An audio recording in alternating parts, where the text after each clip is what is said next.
I'm delighted to be here today with Jordan Hall and DC Schindler, and I'm guessing that both of these gentlemen don't really need an introduction, but just in case. DC Schindler is a professor of metaphysics and anthropology at the John Paul II Institute in Washington, DC, and Jordan Hall has spent many years building disruptive technologies and CEO and co-founder of Qualia Sciences. So the topic that we are going to discuss today is one that they have both agreed on, which is creating a bridge from philosophy to theology at the horizon of science. And that's the wheelhouse of this channel. So I'm really excited to hear what you both have to say. And maybe we could start with Jordan and see how you want to lay that topic out and then get the discussion going. Okay, so I think what I'd like to do is maybe I'll put up forward a premise. I'm not sure that it's true, but it's worth sort of orbiting around. And it has two moments to it. The first moment is that at a historical level, we are in what I think people for the past 5 or 6 years have been calling a liminal moment, or a time between worlds, which is to say that maybe akin to the period of the 15 and 1600s, perhaps even more fundamental than that, perhaps the good old-fashioned axial age. We have a point at which the set of ways of thinking, and to a meaningful extent also ways of living, that have become largely unconscious because we've been operating with them for, let's say, 500 years, are in the process of being made conscious because they're no longer actually fit for purpose. And this puts us in a transitionary period, which has a lot of implications. Moment two is to say that both the domain of science and the domain of philosophy are ultimately grounded in the domain that we would typically categorize as religion or the way that we talk about religion, i.e. theology. The distinction I make there is between the embodied practices of life and the stories that we would tell about, or the theories that we might make adjacent to it. And that's reorienting ourselves properly in that foundation is necessary when you're entering into this kind of a liminal moment, because first you have to ground. And then from the ground, you can now reorient yourself with the reality that you're actually living in. And then you can begin the process of developing something that is in the category of philosophy and science in that context. So that's the premise that I would put forward. That's I'm a little surprised, because I was going to say some of those things too, not as well as you did. You say them much more succinctly than I would be able to, I think. But I also wanted to situate this in the historical context, because I think that's proper, and it's really interesting. That context is part of what you were saying. In a way, we tend to take our historical circumstances for granted, as just a kind of hidden background, and focus on the problems that are facing us. But I think that the nature of the challenges to our ways of thinking and being have become so radical that it's becoming more natural to us to step much further back than we're used to, and thinking about where we're going in a more universal global sense, and where we're coming from, and what and to go to the roots of things. So I mean, in that sense, I think we live in a really exciting time. I mean, it's paradoxical. It's exciting because in some sense it's terrifying and dangerous. We're messing with things that could fundamentally alter life as we know it, in all sorts of ways. But it's exciting because I am strongly convinced that human beings are what Aristotle called the rational animal, which means that we are the kind of animal that can't even live properly as an animal without thinking. And to think means to strive to get to the core of things, to the heart of the matter. And so it's precisely the radical character of the problems that are facing us that are actually in allowing us for the first time, I think, in a long time, to start to get to the heart of things. And so there's something, we have an opportunity at this moment to recover our humanity in a way that I think is, yeah, is a gift. So.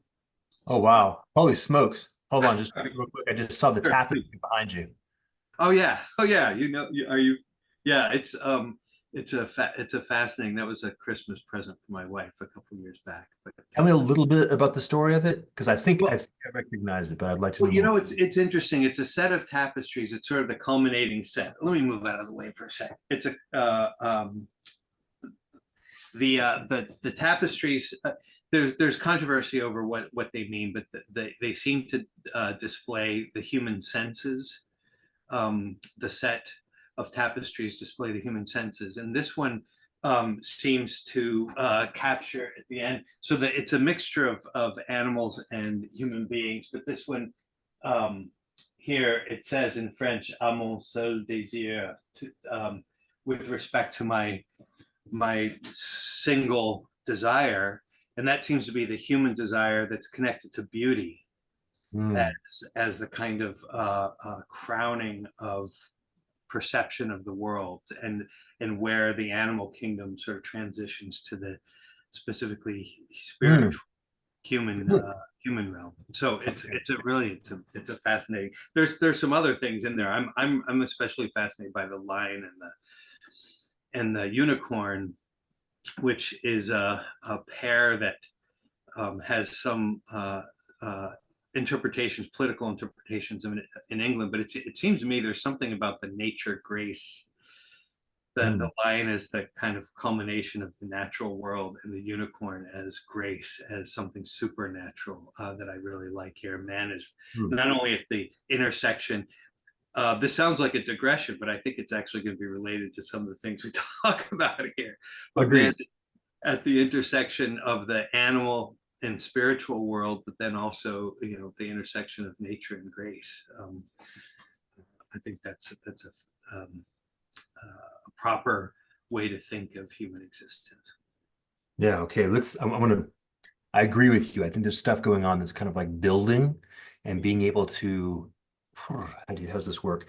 So there's a word that I've been working on. I think it's called performative confirmation, which is inverse of performative contradiction, which is that we're engaging in a process whereby we are actually embodying the thing that we are endeavoring to communicate or think or speak about, which is deeper than our ability to communicate or think or speak about it. Yeah. So in this case, we are currently operating at the horizon of science, and we are noticing that there are a variety of things that are going on that are in our peripheral vision, and we're endeavoring to cultivate the faculty, which I call faith or pistis, of being able to orient ourselves on the basis of those things that are on the peripheral vision. So let me ask you, is there a tapestry in this cycle that has the unicorn beneath a pomegranate tree with drops of pomegranate juice falling on the unicorn? That's an interesting question. I don't know. I'd have to. It's been a while since I've studied them, so offhand, I don't know. Why do you ask? That's a very precise question. Oh, it's very precise. I want to throw this out there. So first, how do I say? I think there is, and if there's not, interesting. But here's what popped into my mind when I saw, frankly, the unicorn behind your head, which is some period of time ago, let's say on the order of 4 or 5 months. My daughter was reading a story with my wife is reading a story with my youngest daughter, who's 5.5. It's a Magic Schoolhouse book. And in that book, there's maybe 6 images. It's mostly text with a small number of images. And in one of the images, there was a picture of a tapestry with a unicorn sitting beneath a tree that had drops on it. But as a parent, you're reading the story, you're not really examining the picture, but my wife happened to notice it and attended to it. And then the next day, or perhaps the day after, so from a narrative perspective, we'll just make it the next day because I think it has a better timbre to it. They decided very willy-nilly, after going grocery shopping, to go walk through an antique store, which is a big cavernous warehouse antique store. ostensibly, the way my wife's mind began to tell her why she was doing it was to maybe look for a birthday present for a friend. But instead of walking in the area where small things would be, that where one might find a birthday present, she found herself walking all the way to the very back of this warehouse. Which again, I should point out is a very unreasonable thing for her to do in the context of being with my 5.5-year-old. It's not the sort of thing that would normally happen. They get to the back of the warehouse and she turns left, and lo and behold, there's in fact that actual tapestry in its full tapestry form, which is a shocking thing because there's no reason to believe that that tapestry or a replica thereof would ever be in this particular location. And when she saw it, it had the appearance, she had the experience of, wait a minute, didn't I see that? So she took a photograph of it, raced home, looked in the book and saw it there, and then began researching the underlying narrative of what that tapestry is, what the cycle is, and what the implications are. And so let's see, what I would bookmark, it's funny, Karen, because we'll be speaking with Michael Levin sometime soon, is the inquiry of something like higher order intelligence, or what our experience, what our first person experience would be like if we were participating in something that was larger than ourselves and had an intelligence greater than ourselves that was able to coordinate with us in some fashion. So that's the phenomenological inquiry.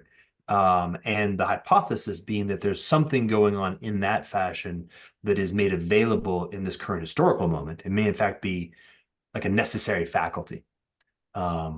To even use like a very simple language, the literacy of the future is facility with the Holy Spirit. Yeah.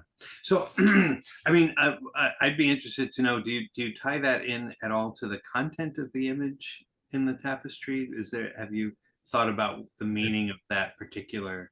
As it turns out, yes. When we took a look at it, and unfortunately right now I can't remember. I remember it actually felt intensely present to where we were at that moment of our lives as a symbol.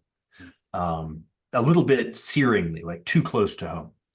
And of course, the absurdity of it appearing in these locations brought it high into attention, but the meaning or the content of it had a payload that was meaningful for us as a family.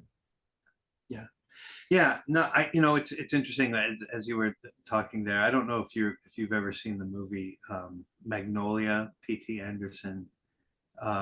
With Tom Cruise? Tom Cruise is in it. Yeah. He's got a strange role in that movie. Yeah. It's a strange movie in all sorts of ways. But I think that the question that you're raising is precisely the point of that movie. He goes through a series of strange coincidences, like you mentioned, similar, and raises this question.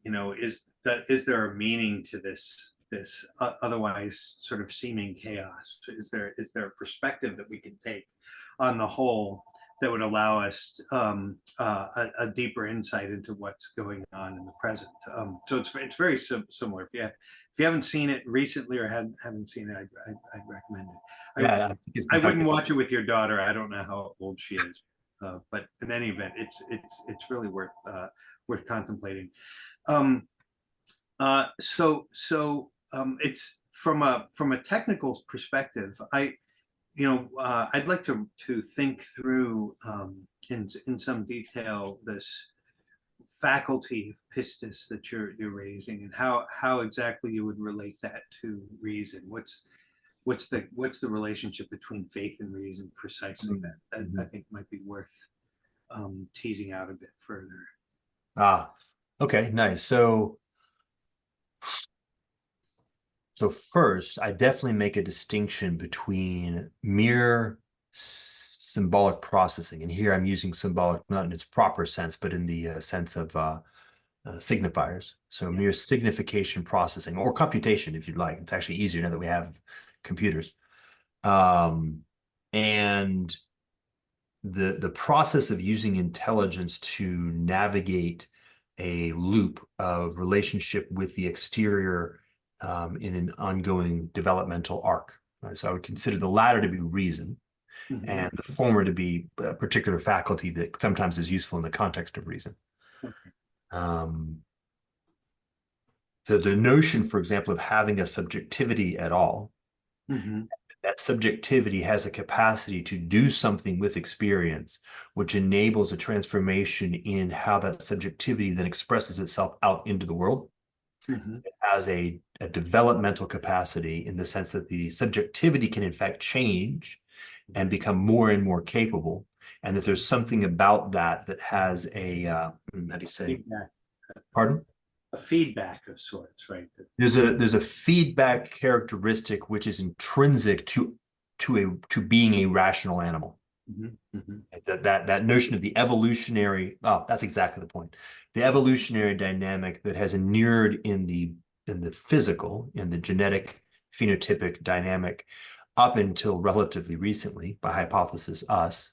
I don't need to, I can wave my hands around that a little bit, shifted into a new domain, which is this subjective objective loop of learning that happens in the context of having something going on, say mind or subjectivity, that has again a capacity to change its nature in relationship with the environment that's interacting with and change the environment it's interacting with. Right? So you can sort of do a transcendent move where you abstract the architectures of evolution from the specifics of genetics and phenotypes, find a more mechanism independent object, and then notice that same object occupies or occurs in this location. So that's, to me, that's reason. And by the way, this is where I also find the binding between of the way that Vervaeke talks about relevance realization is the same kind of thing. It's a through line between those two. Okay. And then where would you put faith? So pistis, this other. Ooh, nice. To get there, I have to actually make a bit of a branch and then come back. Okay. And it's connected to the point you were making in terms of meaning and participating in meaningfulness. And we can use the film as an example. And it has to do with the distinction between what my friend Forrest Landry calls symmetry and continuity. Or if we want to make it a little bit more legible, we could say the analytic and the synthetic, or the apart and the whole. Mhm. That meaning requires continuity. Now, if you imagine a film, what we notice is that we don't actually experience the frames as frames. Right. We experience a whole moment that is present as a phenomenological event. And then we don't actually experience the series of phenomenological events as distinct, completely separate, analytically separate pearls on a string. We actually experience the building of a kairos, the building of a wholeness of moment. And that's where the meaning occurs. It occurs in the wholeness of the experience. Nice. The constitution of the being, or now, in fact, the symbolon of the event. Yeah. Okay, so then when I and this I think is also true, say, of life. Like one of the challenges, one of the perhaps the root of the meaning crisis is that we have highly grounded ourselves in the analytic or in the symmetry process, and have become almost incapable of interacting with the continuity process or with the whole qua whole. And this loops us then back to the notion of pistis. The pistis is a faculty that is both, by the nature of being in relationship with the whole, obviously it is part of the whole. So pistis is both a faculty of our participation or membership in continuity with the whole, and is by which we are able to facilitate our relationship with that whole. So this may actually end up collapsing. These might in fact be isomorphic, these two notions. Yeah.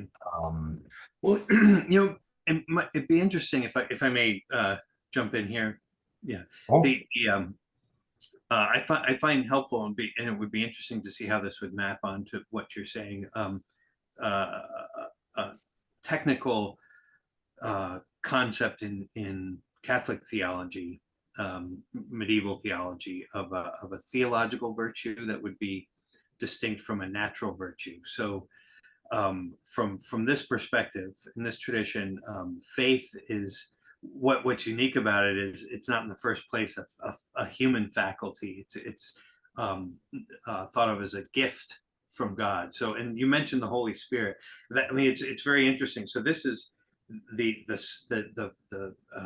most basic subject of faith and object of faith is God. So that it's a perspective that actually enters into the immanent horizon from a transcendent perspective. So there's a real radical difference between the kind of human capacities to know. Now, you know, you need to interpret that in a way that's not dualistic. It doesn't. It's not just sort of magic from above, from the outside. As a gift, it actually does enter into the human spirit and the human mind and human reason, and in fact, all the way into human perception. It's something that transforms even our imagination and sense perception. Mhm. Of the world, but it sort of connects this with a perspective that lies beyond the world, and that's one of the reasons why it's such a you know, you can't make yourself believe in this particular sense, and belief is not just you know, when people think about faith and distinguish between faith and reason, they will often think of reason as something you can sort of see that's true, and faith has a kind of an uncertainty about it. You sort of guess and you just entrust or something like that. That's not quite adequate. It's actually more certain, but the point of the certainty, it doesn't come from within you in a way. It's a certainty into which you're carried. And there's something really beautiful about that. If I may go back to the P.T. Anderson film, one of the things that's so fascinating about this film, the very last scene, and I read an interview with him later, and he said that he got the whole concept of the film started with this final scene, and that is this woman who has had a mess of a life, and she's finally being in a way consoled and redeemed by a policeman, a kind policeman. He sort of represents an authority figure, but while he's talking to her and telling her, you know, she's got to make better choices, but in a way that's filled with just paternal affection, she turns and looks she looks at the audience. So it's really an extraordinary moment. She looks at the audience and she gives this smile of redemption. Now, what's so extraordinary about that is that you see she's left the frame of the movie in a way. It's a moment of like this radical transcendence that's being depicted artistically in the film, but I think it's an acknowledgement of a perspective that goes beyond, you know, you might say the immanent frame, and there's something about that I think captures something essential to what faith is. This is really nice. I like this. Yeah. So a piece of the language that I would maybe use there was just, so this makes sense to me. This meshes with the way that I'm understanding it. Okay. Yeah. That maybe a distinction between faith and reason is that faith has this grounding in continuity. Like you said, it's a gift from God. But that gift is not a sense of dualism or separateness. It's not crossing because it has to do with our participation in or our relationship, right? That notion of relationship, and the way that communion has a characteristic of union, right? Communion. Whereas reason sort of is resting largely on us. So they both have a characteristic of endeavoring to have a maximum use of our capacity to be in a developmental relationship with the world. Faith has the deeper foundation of actually being the actual world in relationship with us, or reality or God in relationship with us. And that allows you in a way to kind of crystallize a whole in a, you know, you might say in a more robust sense than simply a perceptual gestalt or something. Absolutely. So just to kind of like hammer it out from well, looking off screen to the audience. And actually before and the temporal dimension, I'd like to get into that because you mentioned future. I mean, that's really interesting, but I just want to note that so we don't lose it. Sorry, go ahead. So the thing I wanted to kind of highlight is just to recognize that in the waning moments of our current era, word faith, particularly in English, I have no idea what it is in the other translations, but from pistis to faith, has been burdened with a meaning of effectively sort of maximally delusional ideology.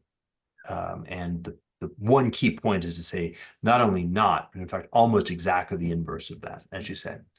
And that anybody who begins to understand or come into relationship with this idea of what pistis is, you can then begin to drill down on how their belief structures work. Like the simplest thing would be like, okay, does 2 + 2 = 4? Okay, how do you know that? And as it turns out, the answer is actually faith, is how you know that. And there's a certainty that you can feel the quality of that certainty that you can't actually point to analytically, but nonetheless is present and very grounded, right? You can make choices on the basis of that.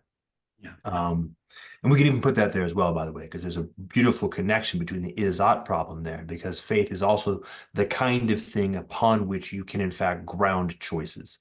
That's right. That's right. Yeah. Yeah.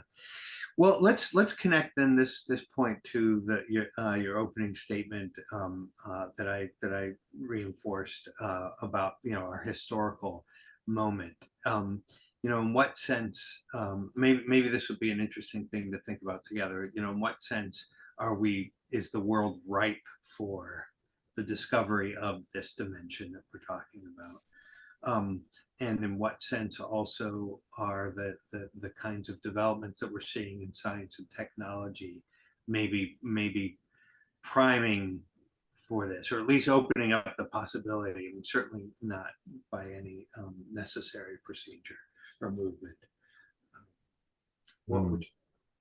Well, I'll just start throwing them up. I mean, there's a bunch, and they're quite different, or at least at first order, they seem to be quite different. So in no particular order, the first, of course, is the actual consequences of lived multiculturalism. Yeah. The reality is that the global village is now fully or largely significantly realized. And we're noticing that we actually do all have distinct worldviews, and we have distinct ideologies that sit inside those worldviews, and they bang against each other. And that the processes that had been developed during the period of the Enlightenment for enabling ideological structures to enter into relationship are strictly inadequate to the complexity and the rate of change of the communications that are going on right now.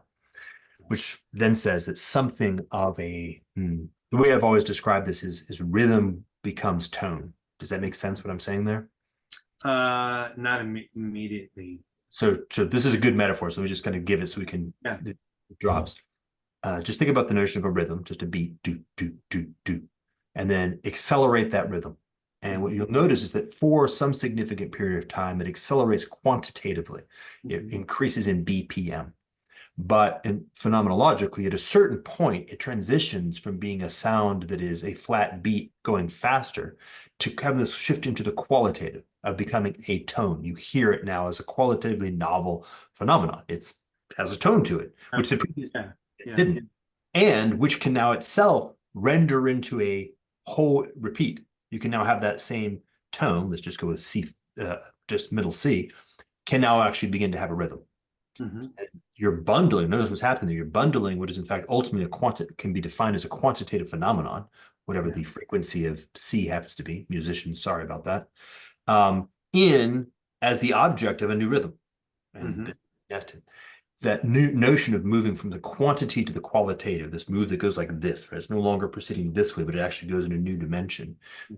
Rhythm becomes tone. So the same thing here. As the pace of the challenge, how do I say, the rate of the challenge of communication across the kinds of boundaries that exist in worldview and ideological boundaries, those kinds of boundaries, passes a certain threshold, what we discover is that we're actually just in a cacophony. We cannot keep up, and it becomes increasingly noisy and increasingly frantic. And this has sort of behaviorally two possible directions. One is straight violence, increasingly random violence, by the way, towards chaos, or an ejection into a developmental liminal space in the emergence of a new quality of consciousness that operates in a different set of, under a different set of rules. It literally will be a different quality of the way that consciousness operates, which, by the way, by its very nature is something that we can't currently, from the quality of consciousness that we have, identify with or predict particularly well, although we can perhaps describe some of its likely parameters. just a little side note that you use the expression global village. I've learned recently um, where that term comes from and what it meant originally. So Marshall McLuhan is the one who coined the phrase. But it's interesting when we tend to use it, we think of the whole. We've brought the whole world close in a way, so that we are confronted with cultures that may have never, entered our horizon in the past. Now everything we've become familiar with radically different cultures, but it's interesting. He meant a bit more than that with the term. He wanted to combine global with village, and what he meant by village is the experience of living in a small town where you can't do anything without everyone knowing that you've done it. So there's a sense in which you begin a relationship, and by the end of the day, that's been communicated across town. So that's what he means by village. And then global is that this has become universal. So the idea in Marshall McLuhan's idea is in his use of the phrase is that not only do we encounter the world, but we're also exposed to the world and to strangers in an immediate way that is really unprecedented in history. I think that was just a brilliant insight. I mean, just he didn't. The internet didn't exist when he predicted the internet. Yeah. It's just the level of the prophetic insight there is extraordinary to me. But as long as we're invoking Brother McLuhan, we should point out that one, he was a Catholic. Yeah. And utterly, I actually have a copy. His son put a copy of the prayer that he had on his desk that he would say every time we sit down at the desk. I have that on my desktop. That's beautiful. That's beautiful. Wow. And then the second is one of the aspects of his theory. I can't remember what it's called. It's a sort of a 4-quadrant theory of what happens when you move from one media regime to a different media regime, is the category of recall. So when you move, some portion of the recent past becomes obsolete, but another portion of the deeper past is actually recalled. And the phrase is the digital recalls the medieval. Yeah. So he posits, and we can hypothesize that he probably knows what he's talking about, that a big piece of what we should be, a way we should be trying to navigate the transition we're going through is to both reconnect with and remember, but also to reawaken the medieval. Yeah. Well, that brings up a really, I think, crucially important point. So, in this description of rhythm becoming tone, the emergence, sort of a radically new, it's a recombination, but in a way that suddenly takes on its own absoluteness, you might say, its own sort of set of criteria and rules and so forth. That just listening to that as a layman, one could get really anxious, that this is something, it's like being cast out into a completely unknown world. We have no idea what's going to happen. But the reference that you just made to McLuhan is interesting there. The digital recalls the medieval. That there's something about it's implicit in the notion of continuity that you mentioned, that it won't for all of the radical novelty. We can anticipate at the same time a recovery of traditional ideas, a certain lost tradition, a way of thinking that has been with us, but we haven't been conscious of, you might say. And in that sense, it's not just that we're being thrown, to use Heidegger's term, just this kind of violent being thrown into something new, but there's a sense of also the at least the possibility of coming back home, recovering something very deeply familiar to us. Yeah, which just flashed into my mind in the category of traditions. I'll be interested. So I have received this from the Ortho Bros. I do not know if the Catholics think about it in the same way, but the notion that time, and in particular liturgical time, is how do you say, ultimately grounded in the eternal. That's right. So that a particular moment, like Easter, happens on Easter, not because we put it there arbitrarily, but because that's actually of the, say, the eternal calendar. Yeah. And that tone echoes through eternity into our lives. And by entering into a liturgical relationship with it in its, in fact, actual proper timing, we can most fully harmonize with the possibility of that moment. And I use moment here in sort of the Bergsonian sense. Yeah. Yeah, no, that's great. Plato's just fantastic definition of time. I think it's the best ever, actually. Time is a moving image of eternity. A moving image of eternity. I mean, that's such a fantastic idea. But that's exactly what liturgy is meant to be. And this is also a sense of orientation. So you know, the radical novelty that we're sort of on the brink of, if in fact this suggestion, this sort of liminal moment, to get orientation, I think it's helpful to see that we can orient ourselves through tradition and history and liturgies, so that these are ways of I guess navigating time without foreclosing the novelty of history and so forth. It's a way of keeping one foot, you might say. I don't like the metaphors that I'm using here. They're not quite capturing it, but I think you see what I'm trying to say. That Totally, yeah. Holding on to kind of a point of orientation that I think is necessary. Well, let's see. If I popped in here, Jordan, would you be able to hold that thought? Yes. Okay, you've got it. All right. Okay. So you said, DC, you said that we're on the brink of a radical novelty. And earlier you had asked the question, how is the world ripe for this thing that's happening right now, and what's happening in the world of science? And I took a clip this morning of a video that I was watching. Michael Levin has this academic channel where he talks with people of different fields of knowledge, because he's always trying to expand his arena. And I would like to play a little bit of this clip for you, because they're talking about this issue of novelty and where does novelty come from? Yeah. They're starting to think about this stuff in the science world. So I thought this would be fun to do. Let's see, I got to share a screen.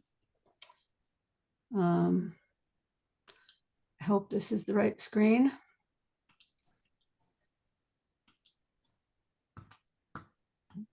So we're going to go to Friston as well, man. Yes, it's Friston and Chris Fields and Michael Levin. It's very, very, and I'll put a link to it in the issue down below. We're going to go to 3330 on here. This is Tim Jackson. And Tim Jackson is evolutionary biology. That's his whole shtick. And I'm going to play a couple of minutes here. Does it come from? Where do things come from? And I've been thinking about this a lot because I get asked this all the time. Like when I talk about bioelectric patterns, well, where do they come from? And to me, what's very interesting is kind of the philosophical status of that question, because it seems to me that it's one of those questions that no answer to that question is ever satisfying. That is, no matter what you say to that question, it never feels like you've answered the question. People say, well, yeah, okay, but where does that come from? And of course, that any 5-year-old will sort of take it in an infinite direction. And so, to me, it's what I spend a lot of time thinking about is what is a constructive answer to that question that at least, okay, we can always sort of go further at some point, but when have you really said something, as opposed to saying nothing, knowing that you're never going to say everything? And it often, in my case, you end up with, okay, so there's some genetics that set the parameters of the hardware. So let's say the ion channel properties and things like that. And then there's some environmental things that are going on, and then there's, and so selection. But then also there are these sort of laws of mathematics, laws of computation that are neither of the previous things. You don't have to evolve them, and yet, they're not contingent features of the environment. They're just sort of there, but they have massive implications for what patterns you do or do not get. And so you sort of name these three and you say, okay, well, it's kind of a function of those three. And that seems to be, no one finds that satisfying for some reason. And so that's what I spend a lot of time thinking about, is like, what kind of, what are, I mean, functionally, scientifically, that actually works quite well, because knowing those things, you can then do all kinds of experiments and you can find new things. And, I think a lot of the things we build are actually exploring this Platonic space outside of directed evolution. And whatever the genetic hardware is doing, like what other attractors are there in the space that we get into xenobots and anthrobots and these things that have never been here on Earth before, and yet they have specific behaviors and specific forms and so on. But that's just, philosophically, that's what's interesting to me, is like, can we do some good work around helping people decide what kinds of answers are useful answers? What are they really looking for when they ask that, given that they're not going to be satisfied with the questions that do lead science forward? So what else are they looking for, right? That's one thing that I have. And then I'm going to go forward just a little bit to where Tim Jackson asked this question, which basically his question is, where does novelty come from? And also, Mike, if possible, say something, but this notion of exaptation in biology, in evolutionary biology, there's much to say about that. But in a way, it's a kind of a principle of multiple realizability as well. It's to say that, what's irrelevant from a given reference frame can become relevant in a certain sense to a slightly different reference frame. So it's sort of like, how does noise get converted into signal? And so I think, yeah, how does the irrelevant become relevant in this sense? And I think you have addressed that to a degree, but I'd love Chris perhaps to jump in on that. Well, I think that I would add one thing to Karl's basic story about coarse graining and the renormalization, and that is that one of the things that we are renormalizing here is what we call the system and what we consider the system of interest, and what we consider to be the system whose generative model we're describing. And all systems that we know anything about as active inference agents, one of the kinds of action that they're capable of is to organize some of the degrees of freedom of their environment into a little package that they don't control but associate closely with. So, I mean, you see this starting with quarks, right? You see it in protons that are going to go out and find some degrees of freedom of the environment, what we would call an electron or a neutron or something like that, and grab that degree of freedom and exert some sort of control over it. And that's one of the basic things that active inference agents do. And what you get out of that is a system at a larger scale with a different generative model. So a deuterium nucleus looks very different from a proton, and a hydrogen atom looks very different from a proton. And if you're a proton, you can fork and do one or the other, or you can do both. So I won't go any farther, but that just gives you a flavor of what they're discussing, and how at least in the Michael Levin constellation of thinkers, they're beginning to get all the way down to the quark level and think about how all of this stuff actually has agency of some sort. Yeah. You know, there's a level below. Well, I'm sorry. Am I cutting you off? Were you going to say something? Yeah. There's a level even below the quark level, which is metaphysics. Whenever I hear these kinds of discussions, I think about how exciting it would be for someone in that has that extraordinary sophistication of knowledge of these scientific realities, but would also have a kind of equal sophistication in metaphysics, scholastic metaphysics. I think that would be an extraordinary wedding here. What do I have in mind in particular?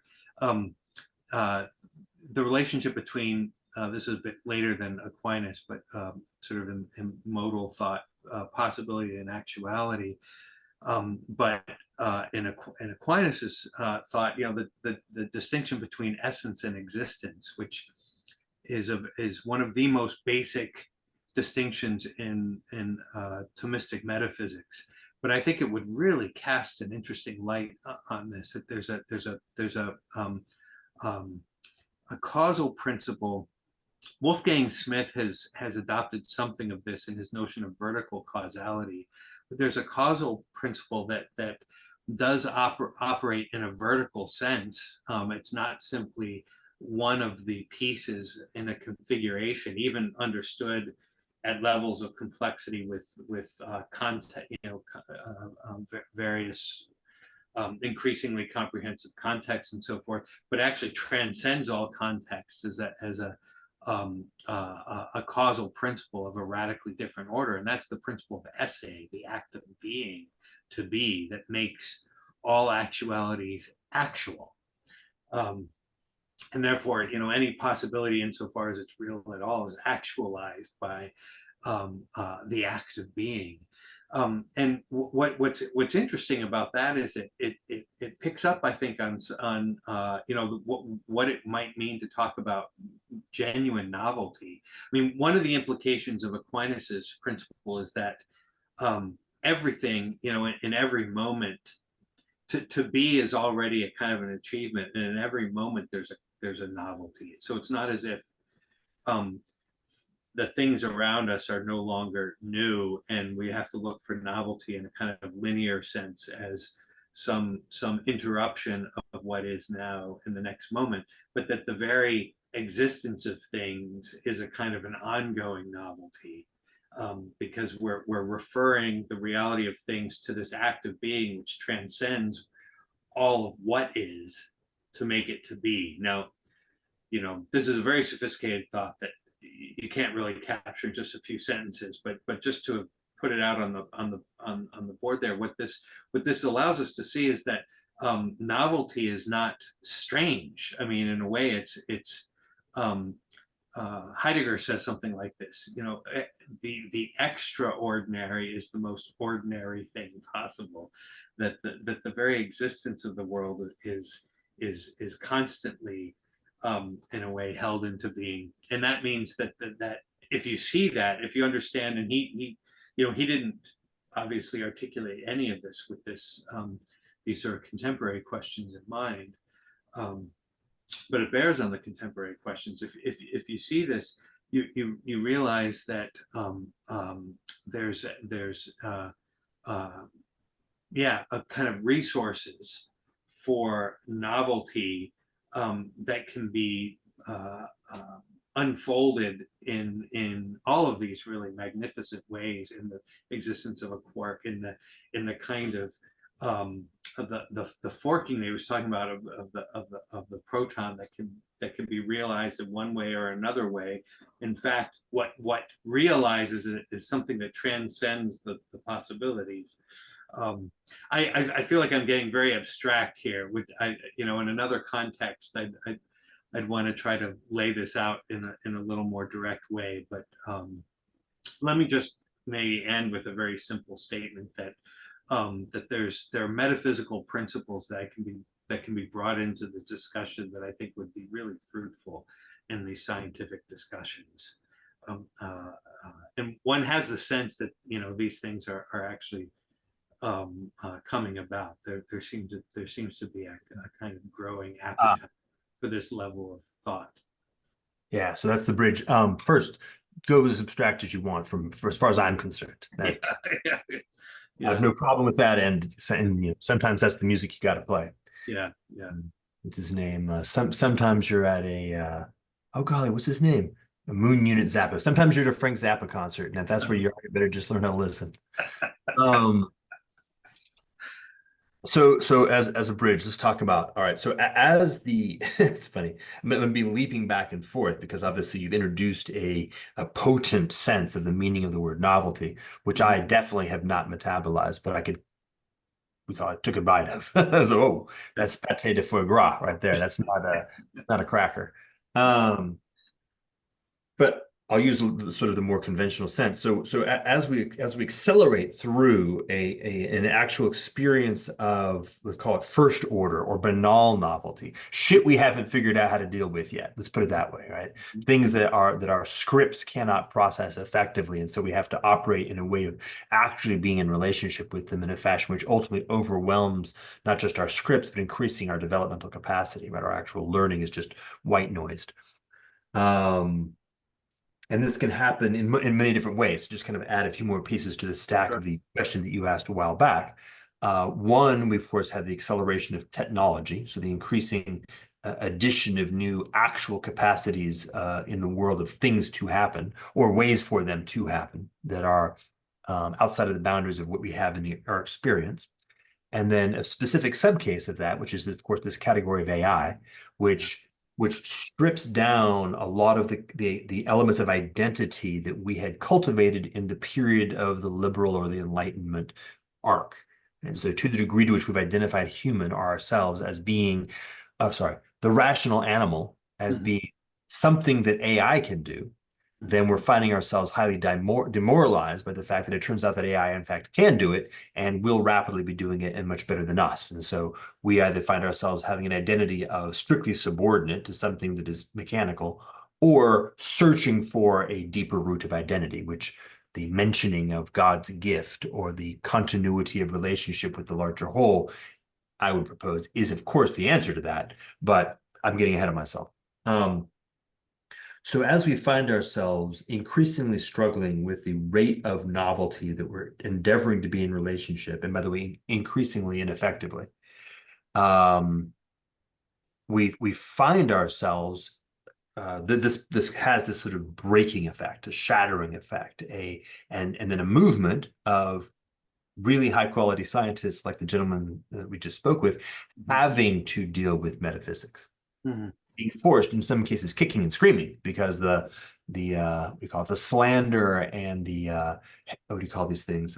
Booby trapping of metaphysics that was done very effectively over the last 500 years requires people to be willing to brave that traverse to be able to enter back into it. But it's a necessity, right? We've got to get back into this. Is the sort of the bridging from the horizon of science, philosophy, and ultimately theology.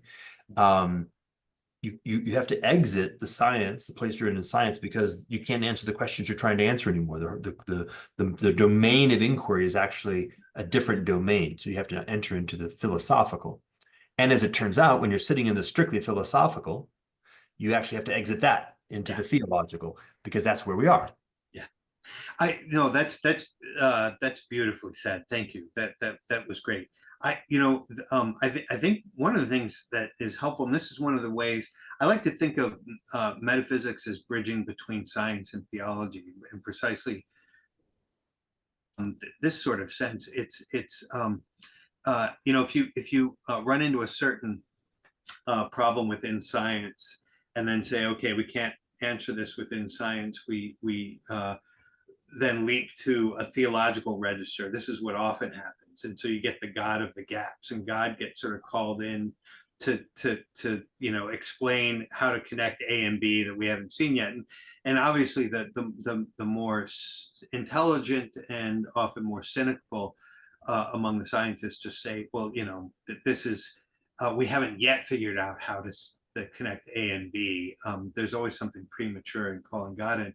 What I think metaphysics brings in is that you see that there's a kind of a logical necessity, and not just it's not just a sort of deus ex machina, quite literally, that's brought in, but there's a logical necessity for a kind of transcending of science that precedes any question yet of faith, and to make that concrete, kind of concrete. Concrete in an abstract way, I guess. But you know, this point that you were talking about, metaphysics being booby trapped. That's such a lovely image. That's exactly right. But you know, let's set that aside and just think about what is it that we are doing when we appeal to a metaphysical register.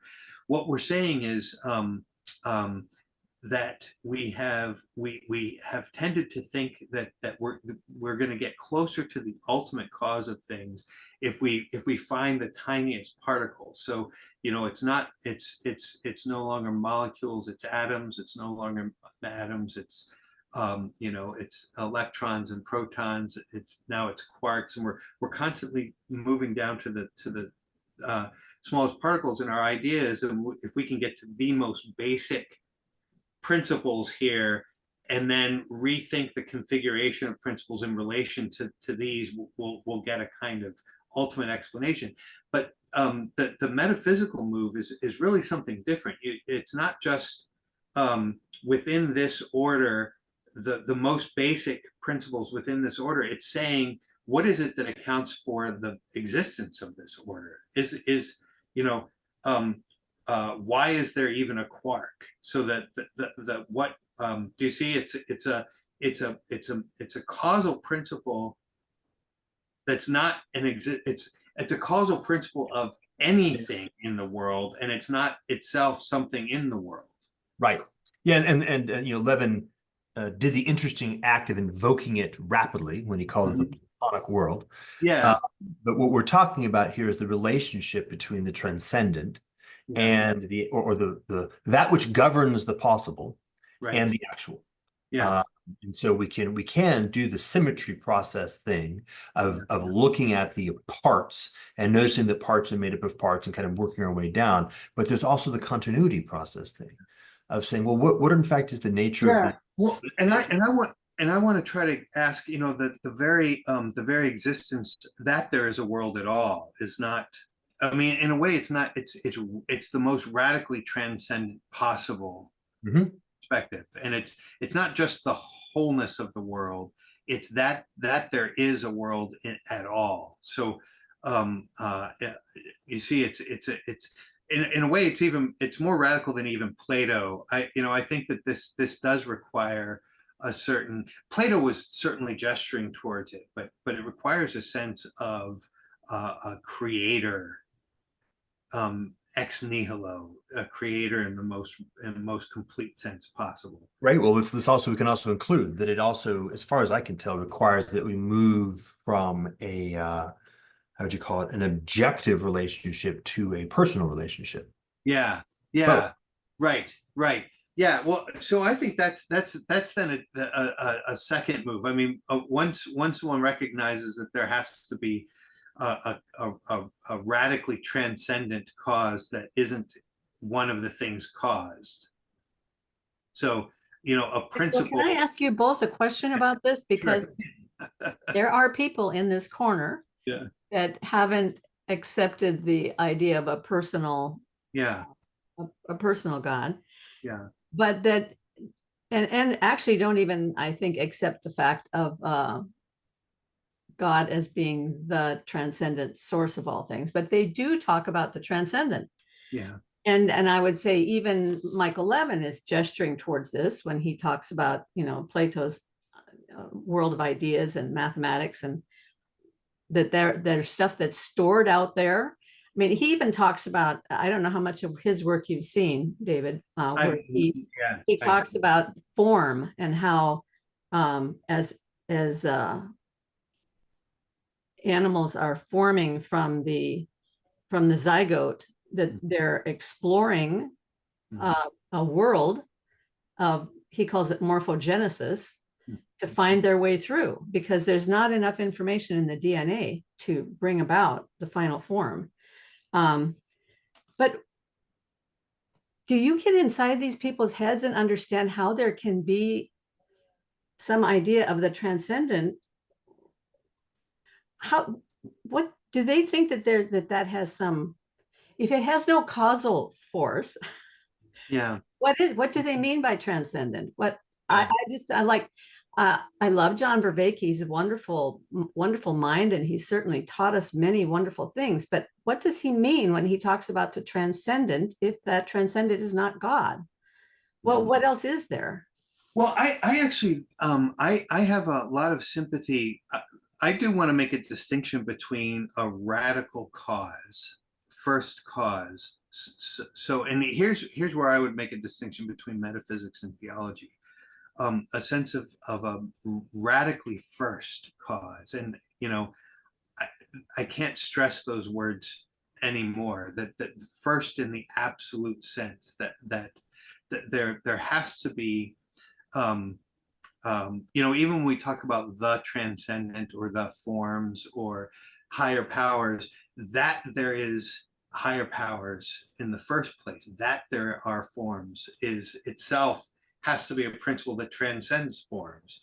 I mean, in a certain sense, it seems to me, and this actually is logically necessary. I think that you if you follow thinking faithfully, you do have to confront that there has to be a cause of all other causes. In a way, it's super transcendent. Absolutely first. Okay, now that doesn't, I think that there's a difference though between, and this is where kind of connects with an earlier part, to recognize that first cause as God in a personal sense, I think requires a gift from God that invites us into personal relationship that you don't reason your way to. And I think that is really a distinctive moment. That's distinct from recognizing that there has to be a radically first cause of all things. So, I have sympathy with people that recognize something transcendent but are hesitant about God. But because I don't think that there's the same kind of necessity there. There really does enter in, and this is why, you know, if this weren't the case, there would be no such thing as love. There would be no such thing as faith and hope. That is possible only because God takes the initiative. So yeah. All right, let me make a run at it from a different angle. I think these end up being mutually supporting, highly mutually supporting. So if you take it, well, okay, just speaking with the notion of relationship. Broadly speaking, we can sort of say, okay, we're talking about qualities of relationship. And roughly, we can bucket it into two. You either have personal or impersonal. And the category of impersonal relationship has certain capabilities and limitations. So it is the I, thou versus I, it, right? We've got a lot of folks have talked deeply about this, but it's important to be able to say, okay, that's actually real. Now, the part of the distinction that I'm going to weigh in on is the actual bandwidth limitation of the impersonal relationship.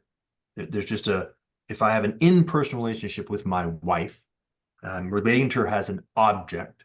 I'm relating to her as something that I render only available to that which I can ultimately articulate in a semantic string.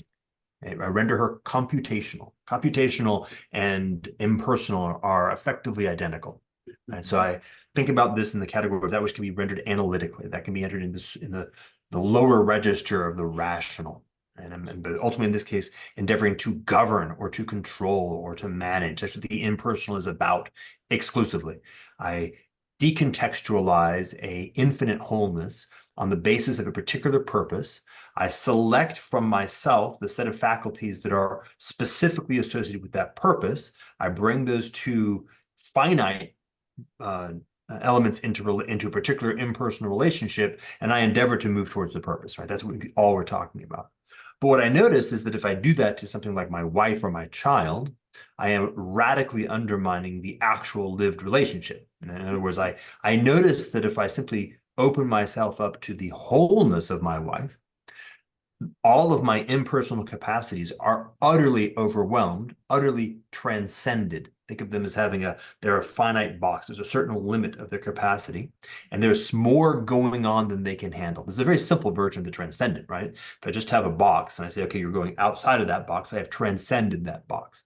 I have the experience that my faculties, my capacities of being in impersonal relationship are strictly incapable of actually perceiving the wholeness with which I am manifestly in relationship. I'm gobsmacked, right? I am surprised. I am utterly undermined in my ability to say, holy crap, there's something going on over there that is actually deeper than I currently can perceive. Mm-hmm. Therefore, I have one and only one recourse, which is I open up the wholeness of myself and I enter into a personal relationship.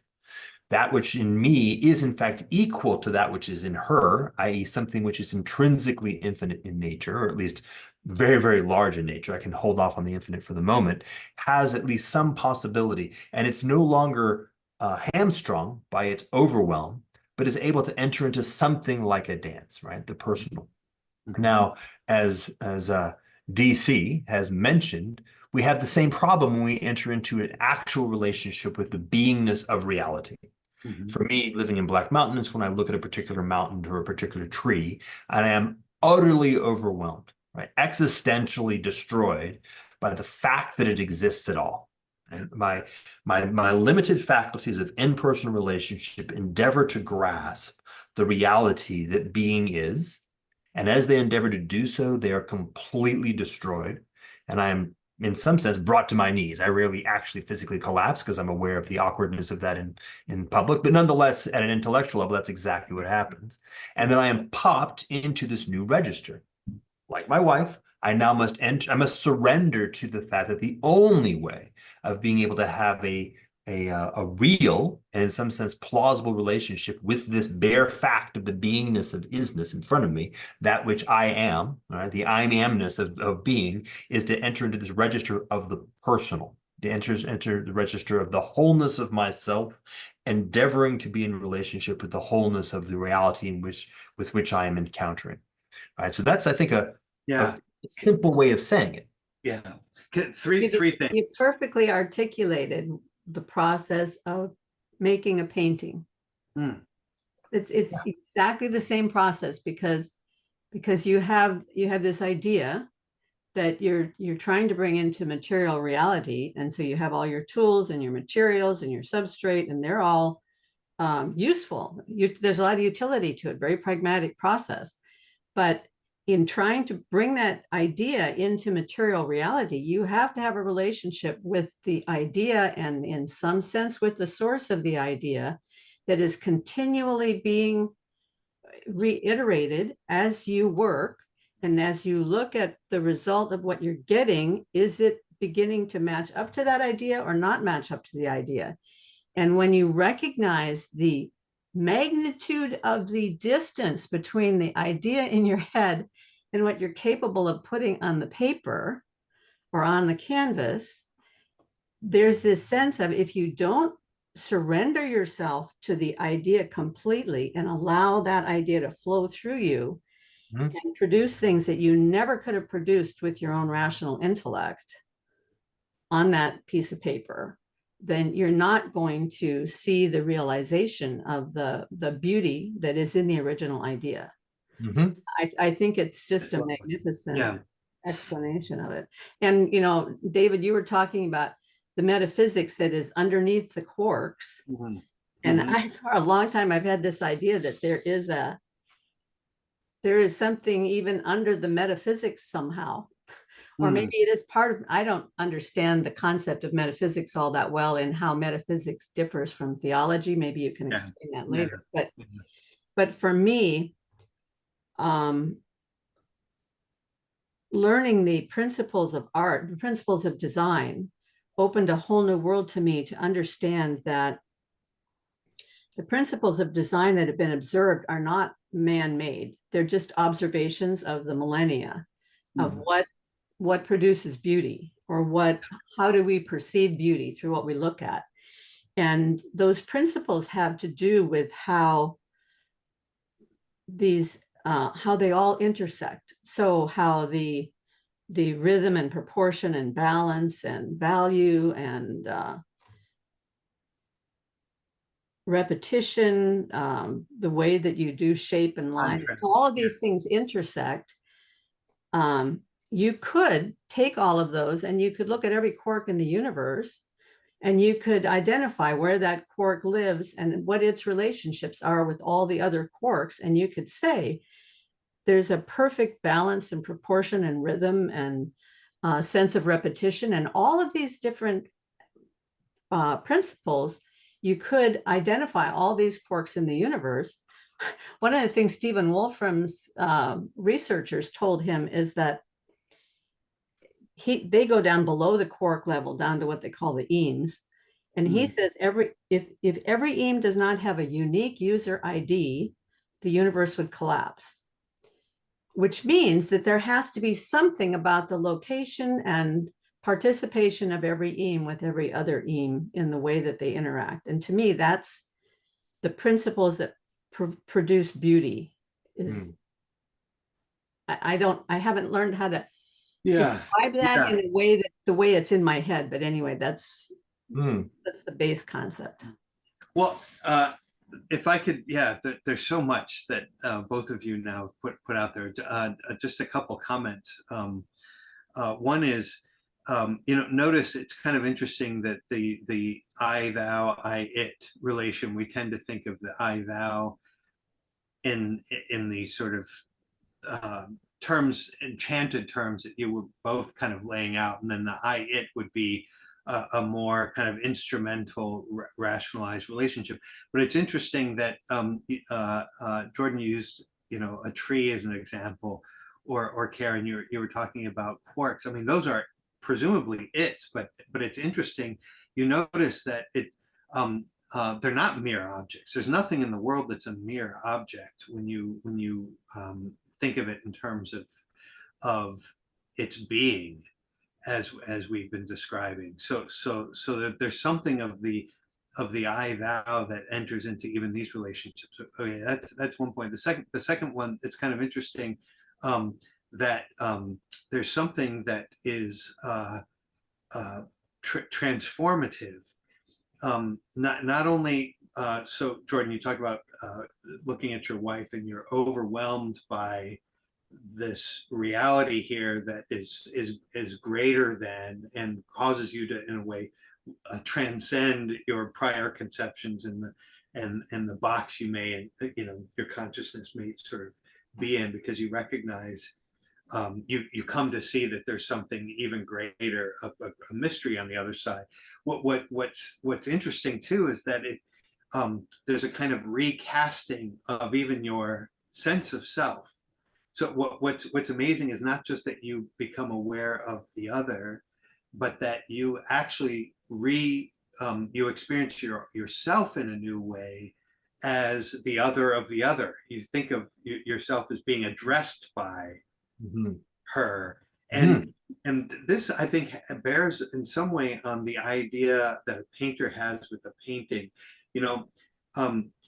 There's this realm that opens up that you might say is kind of between the subject and the object. It's not like I've got I'm a poor painter, but I used to do a bit of painting in the old days. I'm trying to get back into it, actually. But it's never been my experience, the way some people describe it, that you have like this idea in your head, you know exactly what you're going to paint, and then you try to put it on the paper. There's this constant, and you use the word reiteration, this constant sort of recapitulation. You realize that the idea that you have is not in your head as opposed to there. It's sort of beyond both of you. There's a kind of you're learning about it even as you are trying to impose it. You discover it precisely in the process of creating it, and that there's a kind of reciprocity that goes on there, which is really beautiful. Anyway, then the third point, just I'll try to make this very brief. This is what I mean by novelty. When you're looking at the tree and you just amazed at the isness of this tree, that it is at all. Okay, I mean, is it new or is it not new? You know, I mean, in a certain sense, it's the same tree, but you're seeing it as in a certain sense arriving into reality in just this moment. And that's what I mean by kind of a radical kind of novelty that would be different from linear novelty, as in it's going to change, what I see will change in the next minute. No, the very being of it is new and old at the same time. And that's what I mean by a kind of a metaphysical reference point in the thatness of the world, bringing that into our thinking about it, that kind of novelty. And then you know, linear novelty is a sort of cashing out of it, but it's not the most fundamental expression of what novelty means. Totally, yes. So check this out. This is what the reference points that lit up for me there. So you've got Karl, finite infinite games, and the notion of the distinction between art as artifact and art as the continuity of contact with the transcendent. Right. So the artist, the process of being in relationship with the transcendent, which enables the expression of that which wants to transcend, to express itself through you, is art. Right. In this case, also novelty. And then the artifact is not art. It is the end process, which in some sense carries two elements. It carries a bit of the imprimatur, the ambiance of art, and it's very good, easy to sell. Right. So the shifting into the category of novelty that we've become inured to, I just realized, is merely the consequence of the fact that we need to be able to commoditize novelty. Yeah. We've needed to actually take the hit of novelty, which is in fact a biologically evolved thing, and turn it into a Friston that can be packaged and reproduced and reproduced and reproduced as a commodity. But what you're pointing to is that the actual source and origin of that thing is an actual direct connection to the eternal, to that which gives access to meaning, that which gives source, that which is creativity itself in essence. And so then I was perceiving that experience of the return to Easter. Right? The return to that which is the same, but is in fact actually fundamentally grounding in the infinite, and therefore is not the same, but is eternal. And these are qualitatively distinct ways of thinking about it. And so instead of the cheapened version of eternity that we perceive as novelty, we're pointing back towards an actual lived experience of eternity that is available in the things that appear to be relatively the same. Right. Right. So in that sense, it's a transcending of time rather than transcending a particular moment in time. Yeah. A transcending of time simply.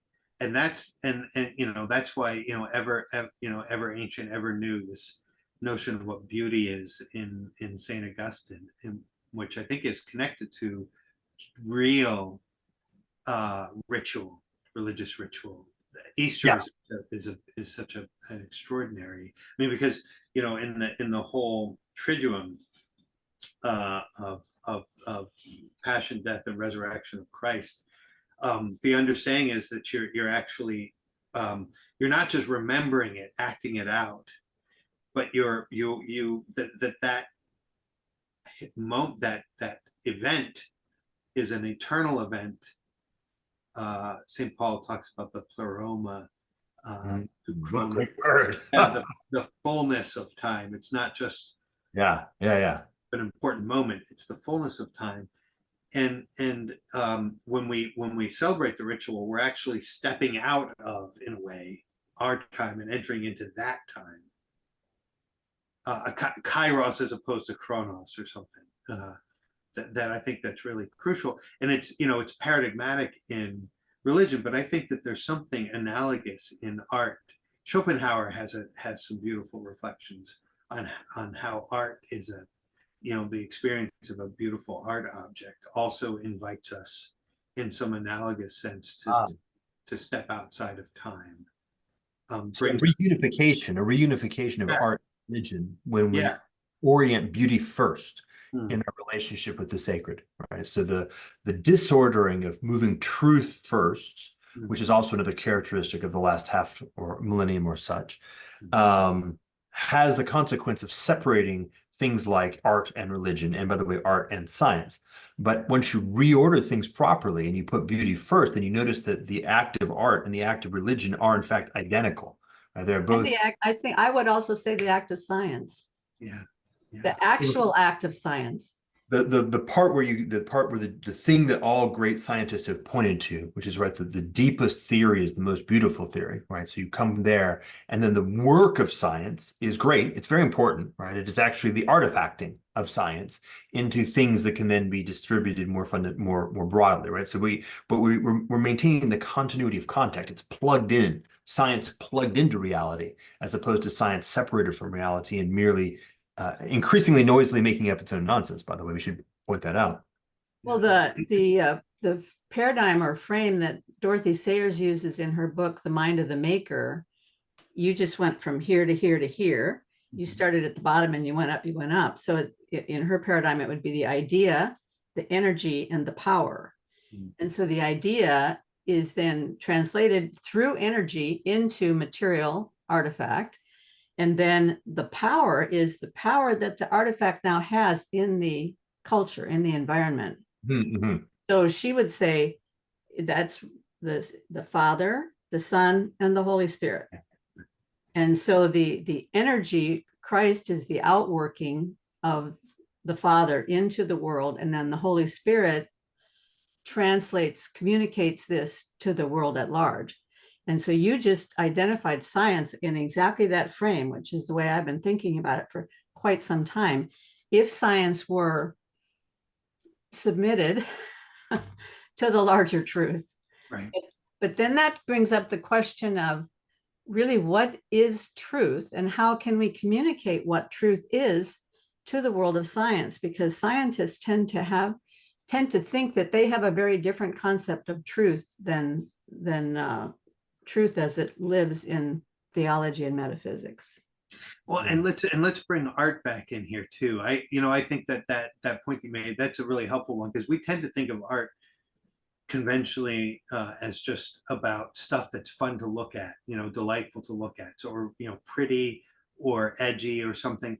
But the idea that in art there's a kind of a presence of reality that comes to expression that's not altogether different from the kind of reality that science is studying and the kind of reality that theology and metaphysics is after, that also gives a substance to our sense of what art is about.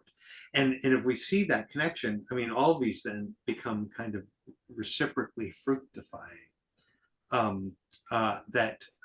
We come to see that truth is not just, correctness of data, but is the manifest, has this, for something to be true, it's a manifestation of its reality. That changes the way we would approach science. It changes the way we would approach art. It changes the way we would approach philosophy and religion. It's just a sense of truth. I'm going to throw something out there. I'm not sure if it's true. What I was just seeing visually, I suppose, or in some kind of simulation of the visual, was the hypostatic union of the logos is what we mean by the word truth. Just the same way that we find ourselves gobsmacked by the beingness it is, we should also be gobsmacked by the fact that words and things can in fact correspond at all. Yeah. Right. That both distinct beings can somehow have something that is the sameness or connection, actual conjugation or communion. That communion is possible at all. And this is the work of the logos. So the work of science is to proceed by means of the logos to enable the continuity of contact between the subjective and the objective. Didn't Einstein say something about the fact that the world is intelligible at all is a miracle? It is back to radical. Yeah. There you go. Yeah. Back to Christ. So yes, utterly. And again, exactly. So Einstein looks at that, perceives it, and he has that experience of miracle, meaning shit. I can't. That's That's strictly transcendent. Nothing I can do about that. It's Nothing beyond I can me. do. It's beyond me, and it's awesome. Yeah, and real. And it's real, and it resonates with our deepest needs as well. It's an extraordinary thing. Oh, Einstein. Yeah. So Karen, I'm gonna have to. Yeah, I was going to say that's a great place to end unless you have that something to that wrap was up. a pretty awesome way to end. I felt like we had a nice meeting of the minds. It always Yeah, takes time to get there, but yeah. And just a quick reminder for those who might still be with us, there's going to be a conference in Olympia, Washington, September 12th through the 15th called Encountering Face to Face. And I'm speaking, I'm one of the speakers. Michael Martin is a speaker, Dr. Chris Green, Rafe Kelley of Evolve Move Play, and Paul VanderKlay, and probably one other that I'm just not remembering right now, but it's going to be a great opportunity to get together and talk about these things, and also to experience the Estuary protocol. So I'll put everything in the notes below. This has been absolutely great. I'm looking forward to the conversation between Jordan and Michael Levin, because I've been trying to introduce Michael Levin to more of this world. So Yeah. it's going to be awesome. And we'll talk to you guys again soon, I hope. Yeah. Thank you for your hospitality here in the little corner, as you call it. Been absolutely delightful listening to you too. So have a great day. Yeah. Bye, guys. Good to meet you, Jordan. Super good to meet you. Yeah. Good luck with everything.